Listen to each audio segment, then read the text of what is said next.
Well, that was a double. On the work table tonight, we have the used Hoss. And if you don't know much about the used Hoss, well, I call it used Hoss because I bought it used for a really good price on eBay. Bought a new body, bought the new Extreme heavy-duty suspension and driveline upgrade kit, and did that. That's in a previous video if you want to check that out. It's kind of informative on how you do it. We also did GTR shocks. Let me pop the lid off here in a second. This is another video about doing an upgrade, and this time we're going to attack the electronics. And we're kind of going to go after, we're going to do motor, ESC, and a little bit more of a nicer adjustable radio. Even though it's a little older, it'll still work. So, right out of the gate, the first thing we're going to change is we got the Traxxas motor mount, 6890X. The original motor mount that's in here is bending under pressure when it lands off jumps. This thing looks like it's extra thick. Hopefully it's made out of good material. It says 6061, so it's not 7075, but it is thicker. Looks a lot nicer. This should solve that problem and keep the motor from bending. We also decided if we're going to do it, let's go ahead and get the other motor mount part. This one's also 6061 T6, and it's just claimed that it is the motor mount, but it also holds a bearing, and it supports the rear end of the truck. So those two pieces are getting replaced. We are going to upgrade to a new Castlehead copperhead system.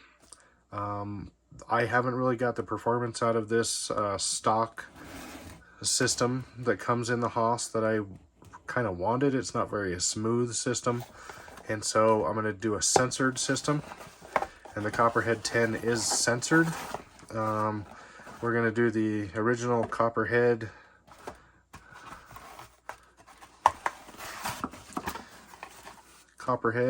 This isn't the limited edition or anything, but that's okay. But it's being censored, it's extra super smooth. Every little input of throttle is felt, and it makes it so much easier to drive. And of course, the reason I'm going to use this one instead of the limited edition one that I have, we got a green can motor, which is going to go perfect inside the green and blue Hoss. So we're going to get those installed. This is a 3200 kV longer can motor with a 3mm shaft. That should make it nice and smooth. We're going to use the Valenian fan system if it'll work. I'm not sure it's going to completely fit on this motor. That I will find out, but at this point I bought it. Now I'm thinking about upgrading, so if it doesn't work here, it'll work on something else. Open it up here. I'll slide this out of the way. I really like this body system. One thing I'd like to show you, this motor plate. This is the stock motor plate here, and it holds this huge heavy canned motor. And you can see the motor shaft in there, the gap. And you can almost see how bad it is bent. So every time this thing takes an impact downwards, the motor is constantly pushing down. I even tried to prop it up, and it still bent it. You can see it's shaped like an S. So that's why we're going to upgrade. And hopefully this will solve that. This thing is going to be 4, I think. Yep. So this is 4mm, 6061 machined, and this one was 3. I'm guessing this is a better. This is probably even lesser grade than a 6061. You can see how nice this piece is. So hopefully that'll stop the bending. We'll even try to prop up the motor a little bit to keep it from banging down, but it causes every landing that was bad, it would tweak it, and you could hear the gear noise change, and I don't like that. It's doing something inside. If you land upside down, it's flexing this way, it's flexing that way, it's doing stuff to the gears that it shouldn't be doing. It's causing weird erratic changes in pitch, and it would 1 minute be making one noise, take a next jump and make another noise. So that's why I'm upgrading it to the aluminum. If it wasn't for that, I probably wouldn't have spent the money on this, even though this wasn't terribly expensive. But I'm doing it to kind of save the drivetrain, get a little smoother system, and let's go.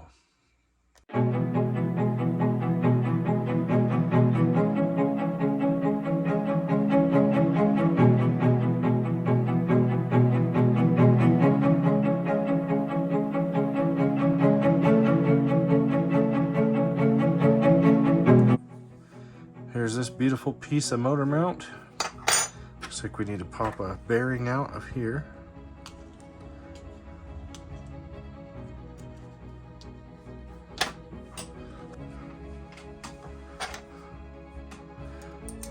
Put that bearing in there. I think everything's pretty clean.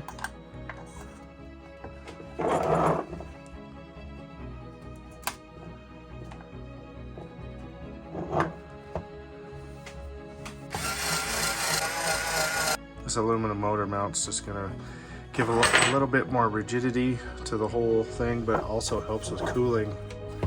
Aluminum is a good cooling.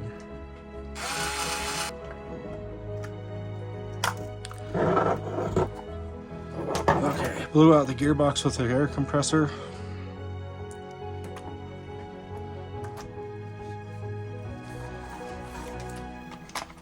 There we go.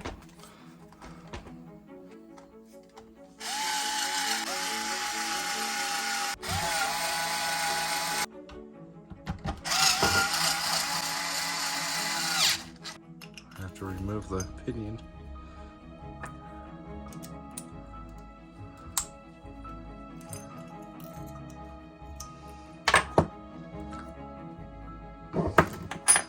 See, look how bent this thing is. I mean, it's not just bent like a little bit, it's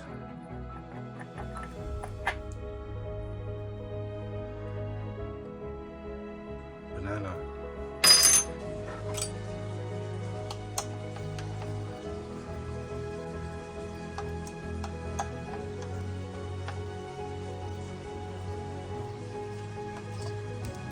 We've removed the Valenian system. This will probably work for another project, or I may sell it. Alright, so we got everything out, and we've unboxed the speed control and the speed controller and the motor. I'll show you a difference between these two. This one is a little bit shorter, but I bet you it's going to be easily more powerful. I believe it is a higher kV.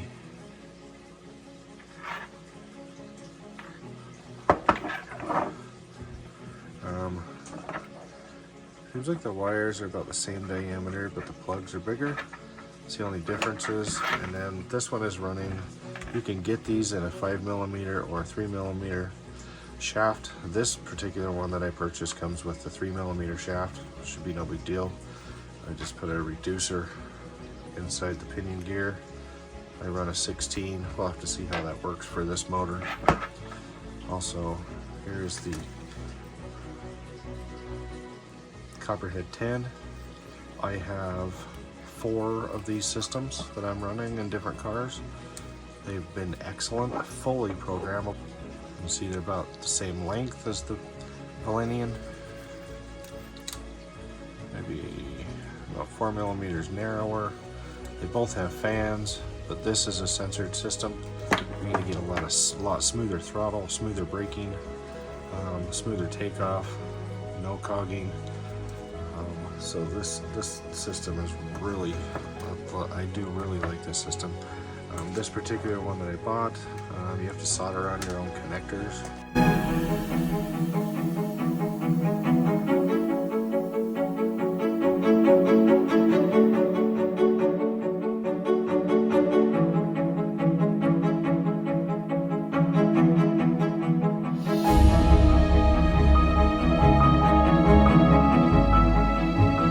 So this is the Traxxas aluminum heatsink mount with the Valenian plastic shroud and a 35mm Eco Boost fan in there, or Eco Power fan, all wired up. It should keep the motor super cool. I don't think we're gonna have any problems there. I did have to modify the heat sink a little bit to fit this motor. So what I did is I had to take a Dremel.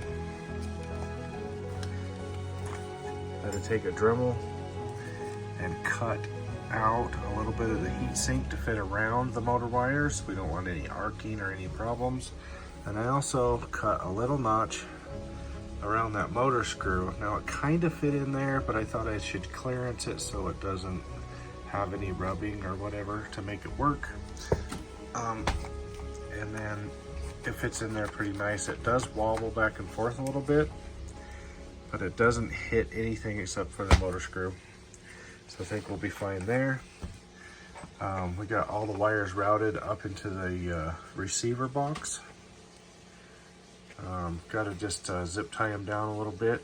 Mounted the switch on top of the servo. And I think this thing's ready to rip. To get this to go is to solder on some XT90 plugs. And this thing is ready to rip, and we'll see what it will do with this new system in it.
So stiffening up the suspension has made the rear end the rear end on this surface a little uncontrollable.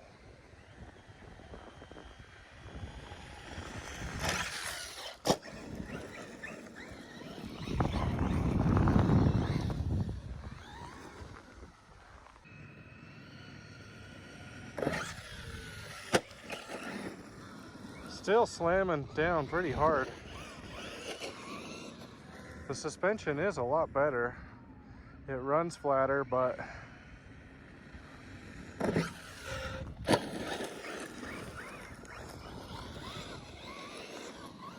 adjusted the ramp down. It was too violently straight up.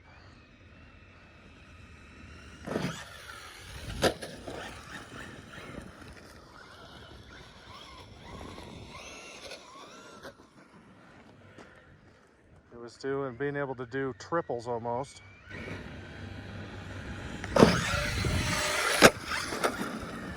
Well, that was a double. Don't know if I got it. Probably not.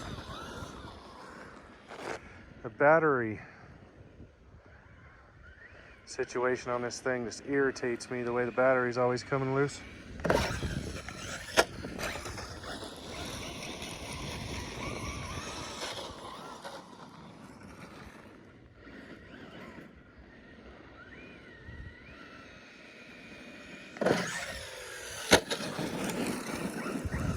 Too much on the rear. I gotta get it to kind of nose down just a little bit more. Not nose down, but just the front, a little flatter landings. That wasn't it.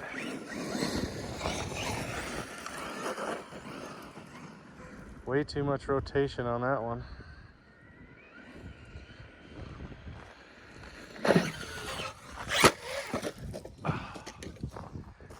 Well, I'm sure putting this through the durability test today. Not what I wasn't really planning on killing it.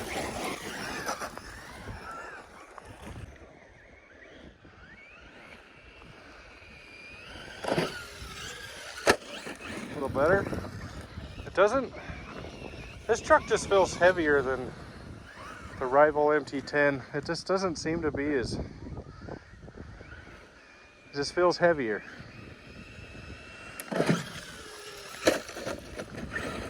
That was kind of weird. It kind of crapped out on me.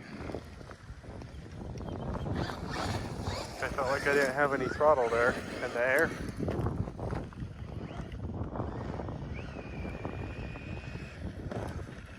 The steering is all goofered up.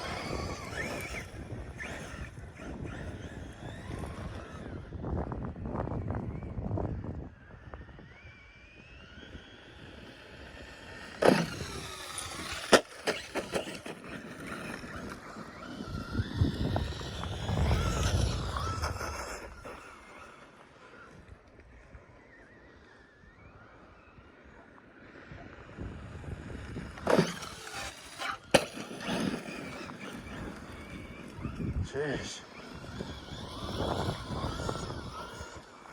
Well, nothing's broken yet.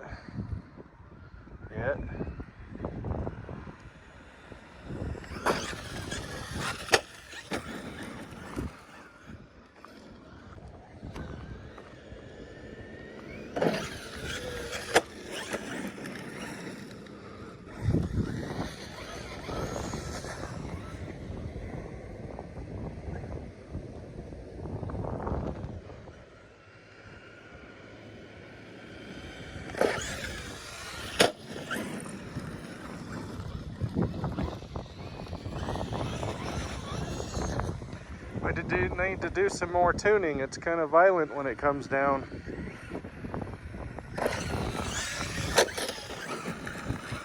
But it's holding up, it's not breaking. These drive shafts are still there.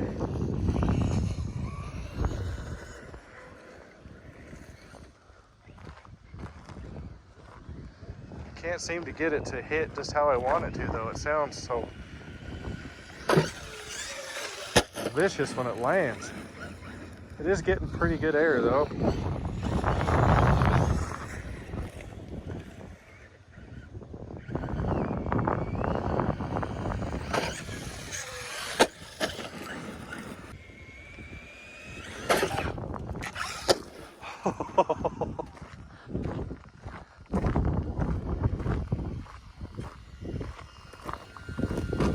That's some flex in the old shaft leak. Let's see what happened here.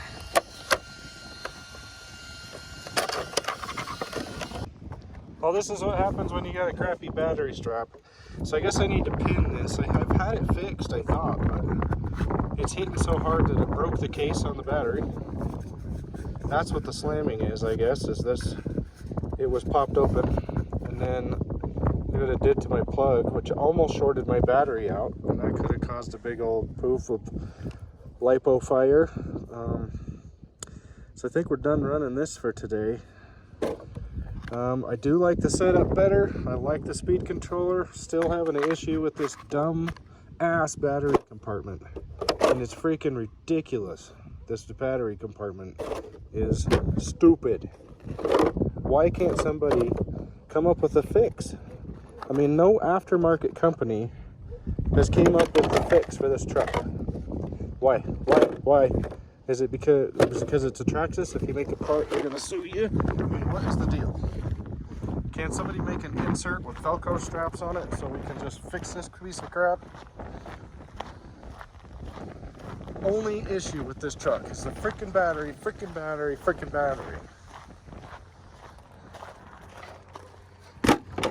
Done.